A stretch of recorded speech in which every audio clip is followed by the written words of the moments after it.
Hello everyone, my name is Stephanie Pukuhi. Today I'm going to talk about descriptive linguistic, related languages, language family tree model, the Romance and Germanic languages, and the link between Sanskrit and Indo-European languages. So first, let's talk about descriptive linguistic. This is a subfield of linguistic. This study how world languages are structured and how a particular language is actually used by a speech community. Also, descriptive linguistics describe, compare, and analyze the language of the world in their diversity based on empirical observation of regular patterns in natural speech. So with this empirical observation of the natural speech, they can describe the organizational principles of each language system. Also, we have the first attempt to observe or describe a language was in the ancient India and was with the Sanskrit language. Related to the descriptive linguistics, we have Ferdinand de Saussure. He was a Swiss linguistic and is credited as being the father of modern linguistics. In his main work, the course de Linguistique General, he outlined the general principles and methods of what now is known as descriptive linguistics. So in this work, he presents two different possibilities of interpreting languages. The first one is through the method, the diachronic method, that consists on verifying the relationships of a certain linguistic phonema during the time, which means he tried to interpret the language through the evolution of this. The second method that he used to interpret language was the synchronic method. This is the method that we use to in descriptive linguistics. This is study the state of the language at a certain moment in history, which means he tries here to explain the relationship between languages that appear at the same time, one next to other. So now we have related languages. Related languages are languages that have a common origin, or languages that share a proto-language or ancestor languages.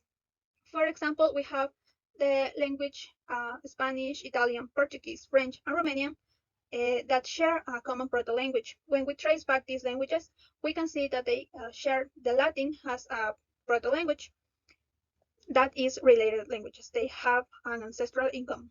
To describe this better, we have the language family tree model that was designed in 1861 by the German linguistic August Schleicher. He created a family tree model of languages in his attempt to reconstruct the Proto-Indo-European language. Schleicher was strongly influenced by the views of evolution. So the relation of these three is that all languages in the family came from a common ancestor.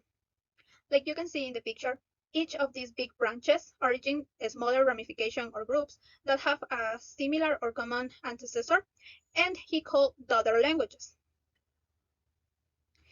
The classification that he made of this model make it easier for linguistics to continue analyzing, comparing, and describing the languages through the time. So here we can see better how this family tree model works.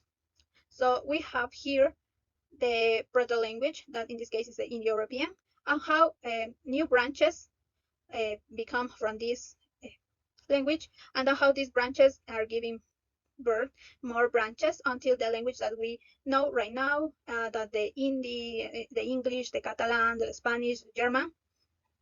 So that is how works this family tree model. So one of the branches of this family tree is the Romance languages. This is a group of languages that has common ancestor, the Latin. So the origin of these Romance languages became from the Romans, that when he began to travel around Europe, he began to establish in different places. So each of these communities began to use a different dialect of the Latin. Romans called Vulgar Latin because now has different dialects for each community.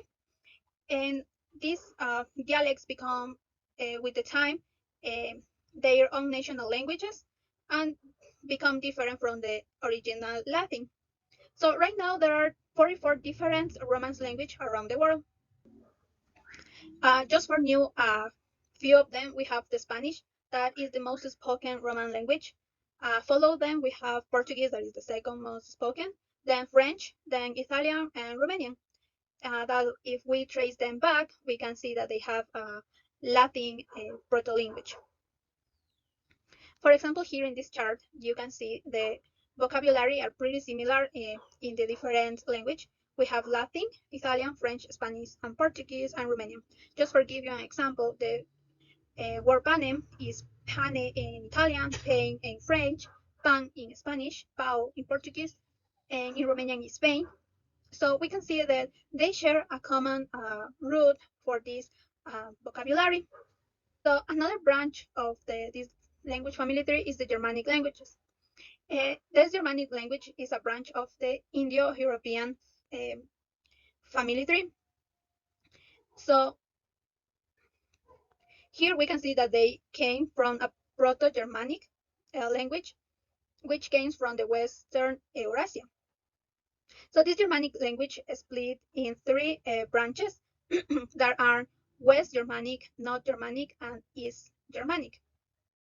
So in the West Germanic, this is the home of the most commonly spoken Germanic language. Here we have the English, German, and Dutch, and we can say about this branch of Germanic language that around 5,000 million people speak these languages as their first language. Then for the North Germanic, we have the language that it's also known as Scandinavian or Nordic languages, where we have the Danish, Icelandic, and Swedish. And finally, we have the East Germanic, where we have languages that are not spoken anymore, and we have the Gothic. So even though each Germanic language can seem quite different right now, they all have a common ancestor in the Proto-Germanic language tree. So this means they share a lot of similarities, like same alphabet, similar of way of building sentences. They use same words to talk about the same thing. For example, in this chart, you can see how they say good day in the different Germanic languages. In English is good day, in German is guten Tag, in Dutch is guten Tag, in Norway is Godan. So now we can finally talk about Sanskrit languages. So Sanskrit language is the Asian language of India and the India subcontinent. Also is the earliest recorded of all Indo-European languages. That is why it was considered for analyzing the origin of languages.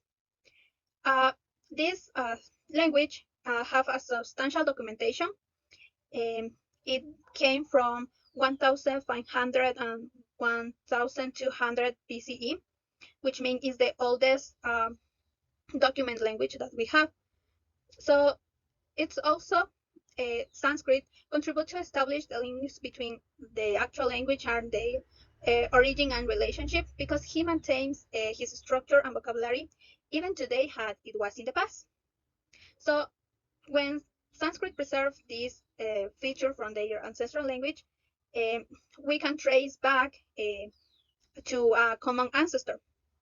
So linguistics saw that they have a certain similarities with Latin and Greek, because they share the roots of the verbs and the forms of the grammar, so they can compare them and trace back to a proto language.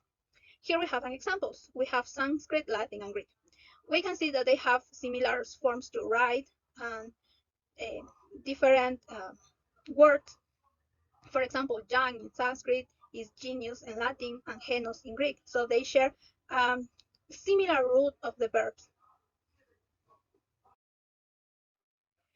So this author Babu mentioned that by comparing Sanskrit with other Indo-European languages, linguistics has been able to reconstruct the phonology, morphology, and syntax features of Proto-Indo-European languages.